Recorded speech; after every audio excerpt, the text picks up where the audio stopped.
욥은 진심으로 하나님을 경외하는 사람이었습니다. 그렇게 이웃들에게도 선을 베풀며 살았습니다. 하지만 누구나 부러워할 만큼 복된 나날을 보내던 욥은 순식간에 가장 비극적인 사람이 되어버립니다. 느닷없이 일어난 일이었습니다. 이유도 알 수 없는 그러한 비극이었습니다.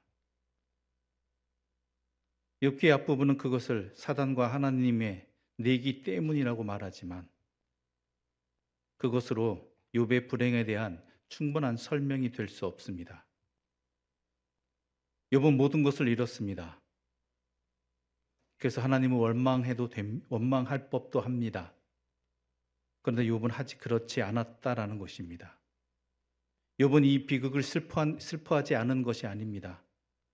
욥은 슬퍼하면서 겉옷을 찢고 머리털을 밀었지만 하나님을 원망하기는커녕 머리를 땅에 대고 엎드려서 내가 모태에서 빈손으로 태어났으니 죽을 때에도 빈손으로 돌아갈 것입니다.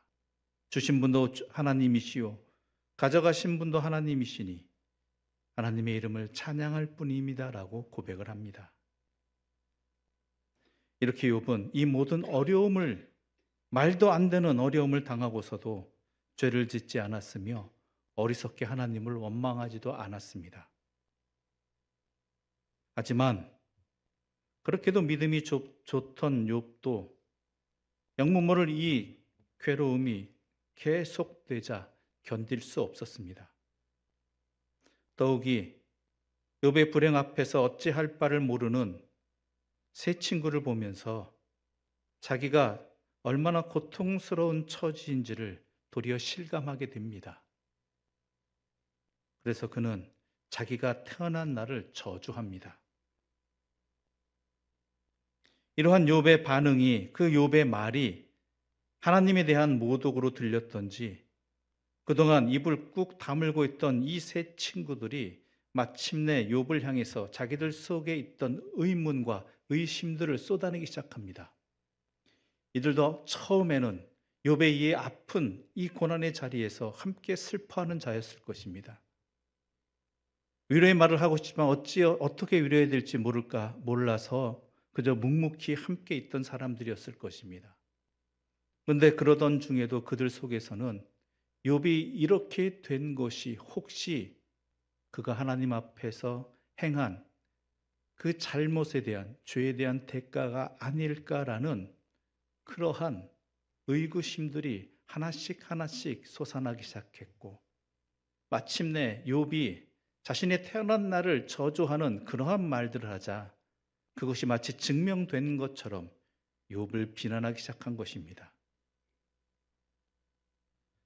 그들은 욥이 겪는 불행이 비록 욥은 모를지 모르겠지만 하나님은 아시는 숨겨진 죄의 증거가 아니냐고, 그러므로 너는 무조건 회개해야 된다라고 하면서 욥을 위로하러 왔던 친구들은 이제 조금의 의심도 없이 욥을 죄인 취급하기 시작합니다. 그런데 이러한 상황 속에서 욥이 어려움을 당하는 가운데 정신이 나가서 맨 처음에 보였던 반응 중에 하나가 이와 같은 것이었습니다. 욥기 7장 17절부터 21절의 말씀입니다. 제가 받들어 읽겠사오니 잘 들어주시기 바랍니다. 욥기 7장 17절부터 21절입니다. 사람이 무엇이기에 주께서 그를 크게 만드사 그에게 마음을 두시고 아침마다 권징하시며 순간마다 단련하시나이까. 주께서 내게서 눈을 돌이키지 아니하시며 내가 침을 삼킬 동안도 나를 놓지 아니하시기를 어느 때까지 하시리이까. 사람을 감찰하시는 이여 내가 범죄하였던들 주께 무슨 해가 되오리이까. 어찌하여 나를 당신의 관역으로 삼으셔서 내게 무거운 짐이 되게 하셨나이까. 주께서 어찌하여 내 허물을 사하여 주지 아니하시며 내 죄악을 제거하여 버리지 아니하시나이까. 내가 이제 흙에 누우리니 주께서 나를 애써 찾으실지라도 내가 남아 있지 아니하리이다. 욥의 이 말이 무슨 뜻이겠습니까? 욥은 하나님께 항변하는 것입니다.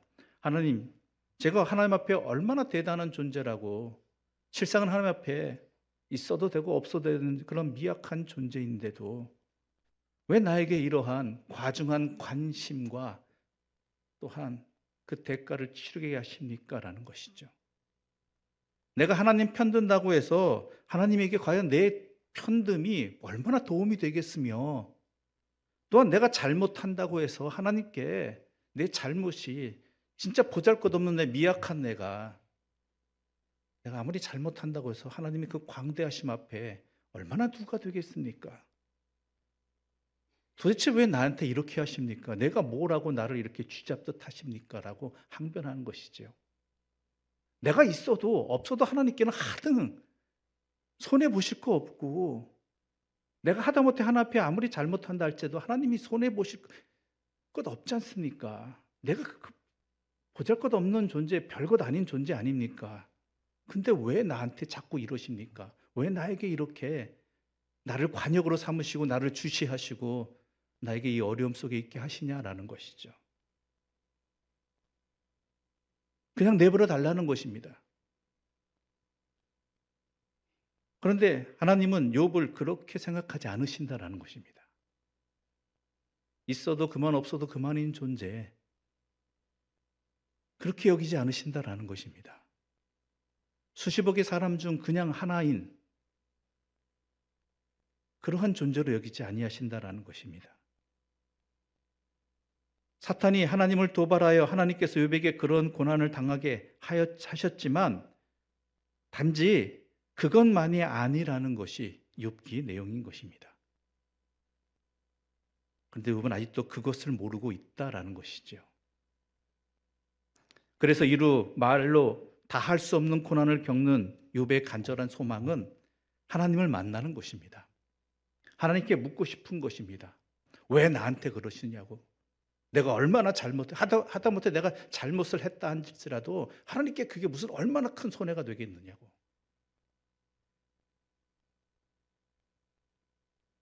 나도 알지 못하는 잘못 가지고 왜 이렇게 만드시냐고, 나를 이렇게. 내가 겪는 이 부당한 현실, 하나님께로부터 좀 답변 좀 듣고 싶다라는 것이죠. 내가 왜 이런 꼴을 당해도 이런 일을 겪어야 되는가.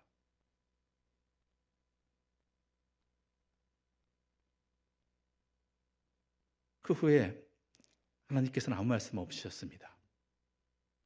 그러나 나중에 오늘 본문서부터 하나님께서는 깊은 침묵 가운데 계시던 하나님께서 마침내 폭풍우 가운데에서 욥에게 오셨습니다. 우리 하나님은 우리를 찾아오시는 하나님입니다. 그냥 가만히 내버려 두시는 하나님이 아닙니다. 절망 속에서 신음하는 우리를 그냥 내버려 두시는 분이 아닙니다. 욥을 찾아오신 하나님은 욥에게 이렇게 말씀하십니다. 내가 땅에 기초를 넣을 때 너는 거기에 있기라도 했느냐? 네가 그렇게 많이 안다면, 나를 안다면, 세상을 안다면 나의 물음에 답해 보아라. 누가 이 땅을 설계하였는지 너는 아느냐? 누가 그 위에 측량줄을 띄웠는지 너는 아느냐? 무엇이 땅을 버티는 기둥을 잡고 있는지, 누가 땅에 주춧돌을 놓았는지 너는 보았고 아느냐?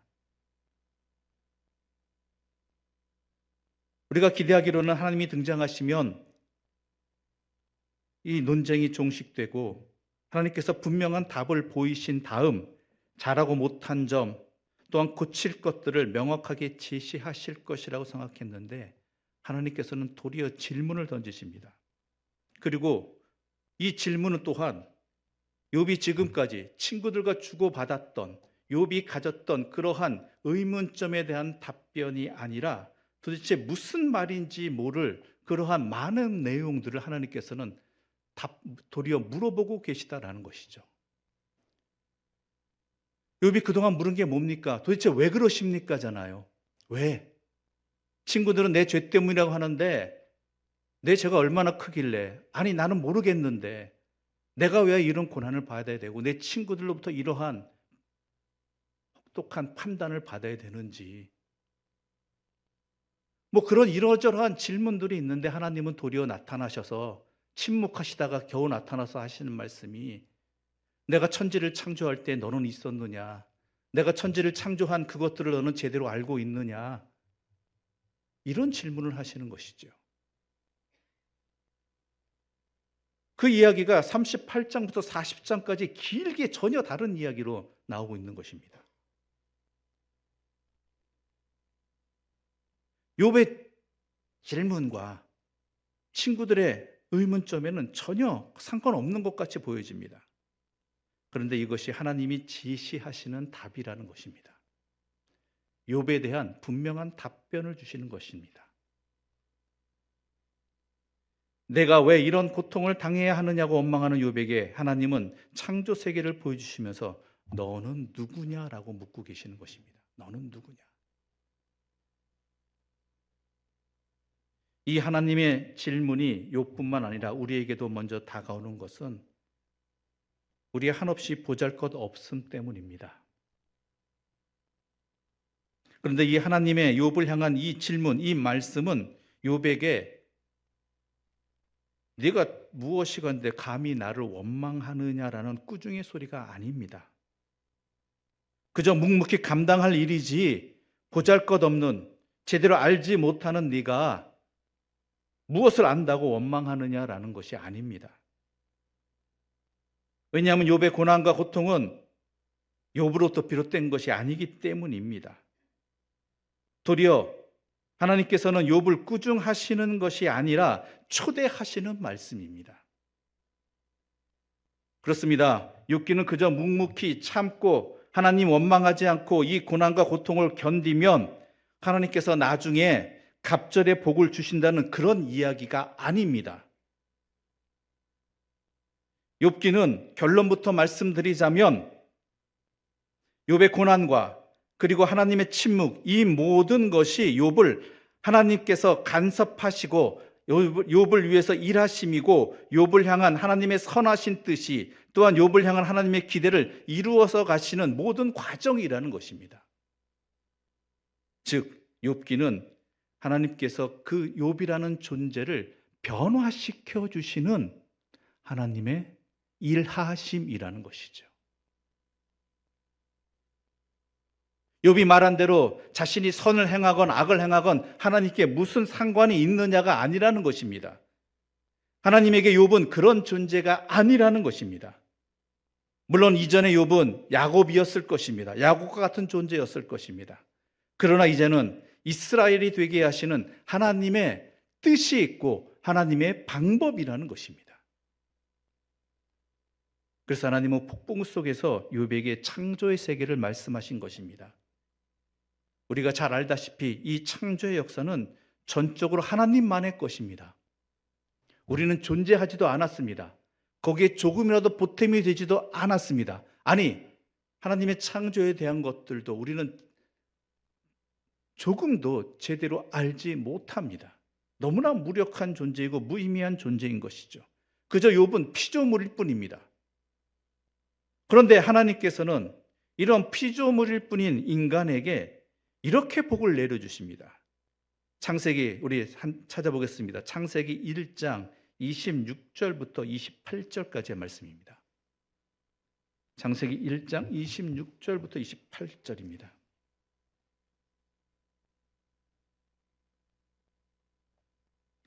함께 소리 맞추어 읽어보도록 하겠습니다. 창세기 1장 26절부터 28절입니다. 하나님이 이르시되 우리의 형상을 따라 우리의 모양대로 우리가 사람을 만들고 그들로 바다의 물고기와 하늘의 새와 가축과 온 땅에 기는 모든 것을 다스리게 하자 하시고 하나님이 자기 형상 곧 하나님의 형상대로 사람을 창조하시되 남자와 여자를 창조하시고 하나님이 그들에게 복을 주시며 하나님이 그들에게 이르시되 생육하고 번성하여 땅에 충만하라 땅을 정복하라 바다의 물고기와 하늘의 새와 땅에 움직이는 모든 생물을 다스리라 하시니라. 아멘. 그저 하나님에 의해서 창조되어진 피조물이지만 하나님께서는 우리를 단순한 피조물로 여기지 아니하시고 하나님께서는 하나님의 창조물들을 다스리는 존재로 우리를 삼아 주셨다라는 것입니다. 복을 주셨다라는 것이죠. 우리를 하나님의 자녀로 삼아 주시는 것입니다. 하나님이 다스리시는 세상을 대신에 다스릴 수 있는 권한은 그 자녀밖에 없습니다. 오직 하나님의 자녀만이 그 일을 감당할 수 있고, 아무것도 아닌 우리들을, 그저 피조물일 뿐이고 지어짐을 당한 우리들을, 아무런 공로 없는 우리들을, 아무런 능력 없는 우리들을 하나님의 자녀로 삼아 주셨다라는 것이죠.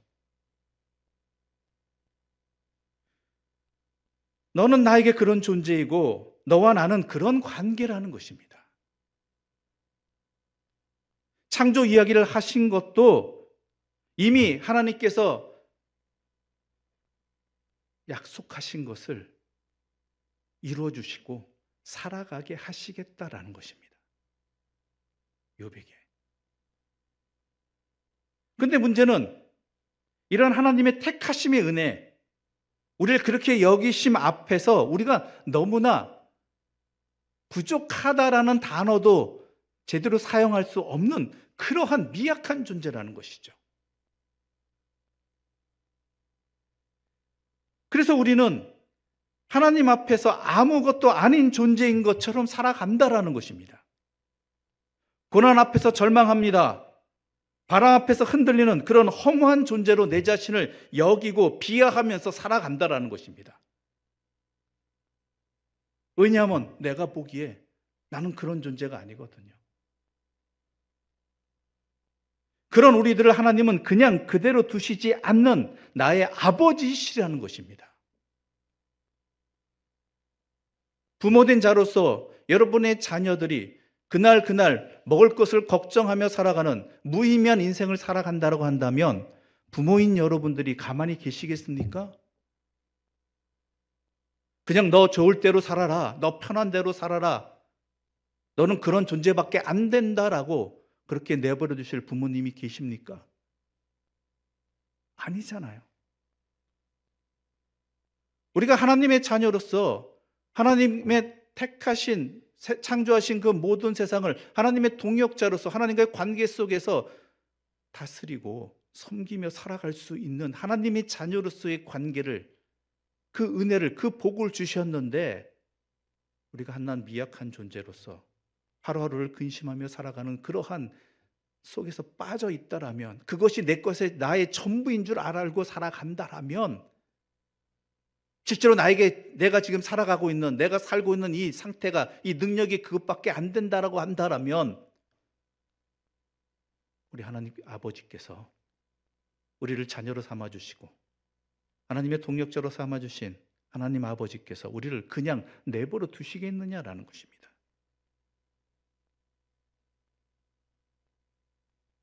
그래서 욥에게 하나님께서는 너는 대장부처럼 허리를 묶고 내가 내게 묻는 것을 대답할지니라고 말하고 있습니다.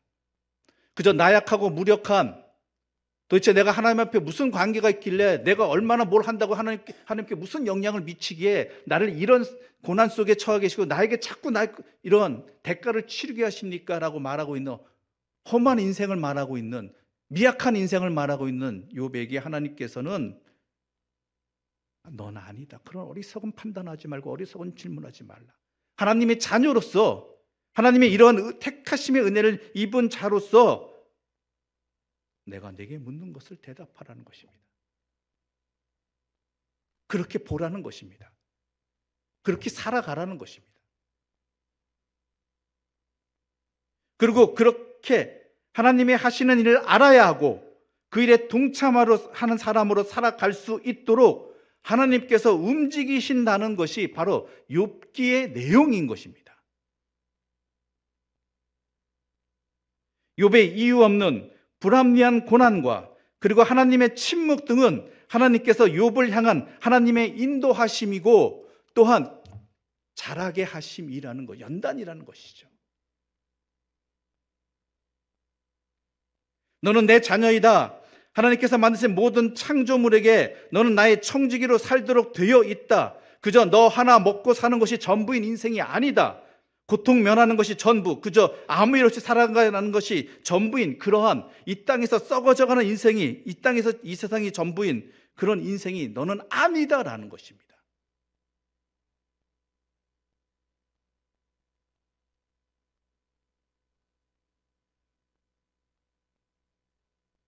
그래서 우리가 함께 읽은 오늘 히브리서 5장 8절과 9절에 이런 말씀이 기록되어 있죠.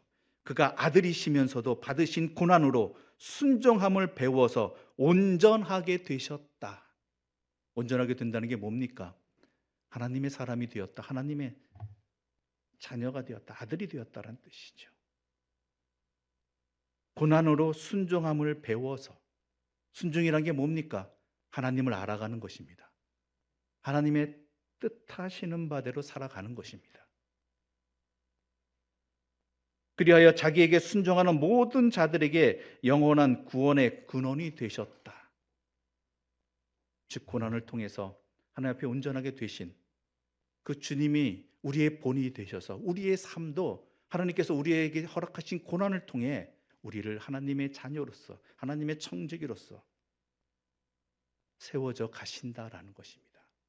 온전케 하시는 과정이라는 것입니다.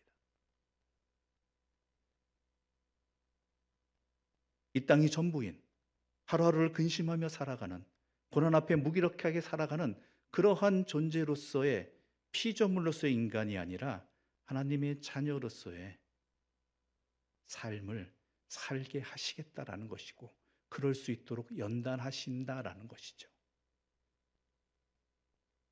성경에는 억울한 고난을 당한 또 다른 사람이 있습니다.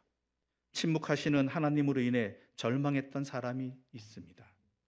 바로 요셉입니다. 형들의 질투 때문에 요셉은 애굽의 노예로 팔렸습니다. 그때도 하나님은 침묵하고 계셨습니다. 그럼에도 요셉은 애굽에서 충실하게 종살이를 하였습니다. 하지만 억울한 누명으로 인해 감옥에 갇히게 되었습니다. 언제 풀려날지 모르는, 그러다 어느 날 갑자기 사형을 당할 수도 있는 그러한 자리였습니다. 그때도 하나님은 침묵하고 계셨습니다. 그런데 우리는 알고 있습니다. 언제나 하나님은 요셉과 함께 하셨고 그 모든 억울한 고난, 아픔으로 요셉을 세워 가셨다라는 것입니다. 그래서 요셉은 나중에 형들을 만났을 때 이렇게 말합니다. 창세기 45장 4절부터 8절까지의 말씀입니다. 제가 읽을 터이니 여러분 잘 들어보시기 바랍니다. 창세기 45장 4절부터 8절입니다. 요셉이 형들에게 이르되 내게로 가까이 오소서. 그들이 가까이 가니 이르되 나는 당신들의 아우 요셉이니 당신들이 애굽의 판자라. 당신들이 나를 이곳에 팔았다고 해서 근심하지 마소서. 한탄하지 마소서. 하나님이 생명을 구원하시려고 나를 당신들보다 먼저 보내셨나이다. 이 땅이 2년 동안 흉년이 들었으나 아직 5년은 밭갈이도 못하고 추수도 못할지라. 하나님이 큰 구원으로 당신들의 생명을 보존하고 당신들의 후손을 세상에 두시려고 나를 당신들보다 먼저 보내셨나니 그런즉 나를 이리로 보낸 이는 당신들이 아니요 하나님이시라. 하나님이 나를 바로에게 아버지로 삼으시고 그 온 집의 주로 삼으시며 애굽의 온 땅의 통치자로 삼으셨나이다. 아멘. 가나안 땅 야곱의 아들 요셉으로 그저 하루하루를 살아가고 채색옷에 기뻐하는 인생이 아니라 가족을 구원하고 민족을 살리고 애굽을 하나님의 뜻 안에서 다스리시는 하나님의 사람으로 세우시는 과정이었다라는 것을 요셉은 고백하고 있고 그 인생을 결론 내리고 있는 것입니다. 그런즉 누구든지 그리스도 안에 있으면 새로운 피조물이라. 이전 것은 지나갔으니 보라 새 것이 되었도다. 새 것이 된다는 것이 무엇입니까? 이런 하나님의 손길 아래에서 예수 그리스도 안에서 새로운 존재, 새로운 인생, 새로운 세상을 살게 되었다라는 것입니다. 결국 신앙이란 이런 싸움입니다. 인간에 대한, 나에 대한 이해입니다. 나의 가치가 이 세상으로 전부인 것이냐 아니면 영원한 것에 있느냐. 물론 지금은 아니지만 더 큰 약속 안에서 이것이 준비되어지고 만들어져 가는 과정이라는 것을 이해하고 있느냐 아니냐가 내 인생의 가치를 또한 하나님의 이끄심을 세상을 제대로 살아가게 하는 기준이 되고 눈이 되고 빛이 된다라는 것입니다. 세상은 우리를 어떻게 볼지 모르겠지만 하나님은 우리를 그렇게 보시지 않는다는 것입니다. 세상은 나를 나이 든 사람으로, 또한 보잘것없는 사람으로, 연약한 사람으로, 무기력한 사람으로 볼지 모르겠지만, 그저 고난 속에 처한 불쌍한 인생으로 볼지 모르겠지만 하나님께서는 그렇게 보지 아니하시고 나를 하나님의 자녀로서 보시고 그렇게 세워나가시기 위해서 나를 지금도 나와 함께 하시고 나를 연단하시고 때로는 나에게 고난으로 우리를 이끄신다라는 것입니다. 그것을 알 때 우리의 신앙의 자리는 바뀌는 것이고, 또한 이 땅에서 끝나는 인생이 아니라, 아니 이 땅을 살아가더라도 하나님의 자녀로서 이 땅을 살아가는 영생을 누리는 자들이 우리 인생이 될 수 있는 것입니다. 물론 쉬운 길은 아닙니다. 차라리 이 고난이 없었으면 하는, 그냥 평범하게 아무것도 아닌 인생으로 살아가고 싶은 마음도 있을 것입니다. 그러나 아버지이신 우리 하나님은 그렇게 내 자녀를, 예수 그리스도를 내어주시면서 회복시켜 주신, 자녀로 회복시켜 주신 그 사랑하는 아들과 딸을 그렇게 내버려 두시지 않는다라는 것입니다. 그러므로 이러한 하나님의 뜻을 알고 하나님의 눈 안에서, 하나님의 뜻 안에서 내 인생의 참된 가치를 알고 우리의 삶의 모든 순간들을 하나님 안에서 살아가고 하나님 안에서 연단되어지고, 그리하여 하루하루를 하나님의 자녀로 살아가는, 영생을 살아가는 우리 모두가 되기를 바랍니다. 하나님의 눈으로, 하나님의 마음으로 내 자신을 나부터 제대로 바라보고, 또한 나와 함께 있는 사람들도 바라보면서 나에게 벌어지는 모든 일들을, 또한 나의 이웃에게, 나의 친구에게 벌어지는 모든 일들을 하나님 뜻 안에서, 하나님의 사랑 안에서 바라보고 함께하고 서로 격려하며 연단되어지고 세워져 가서 하나님께서 맡겨주신 복된 사명과 삶을, 영생을 살아갈 수 있는 우리 모두가 되기를, 이 시대를 살아가는 주님의 사람 되시기를 간절히 소망합니다. 기도드리겠습니다.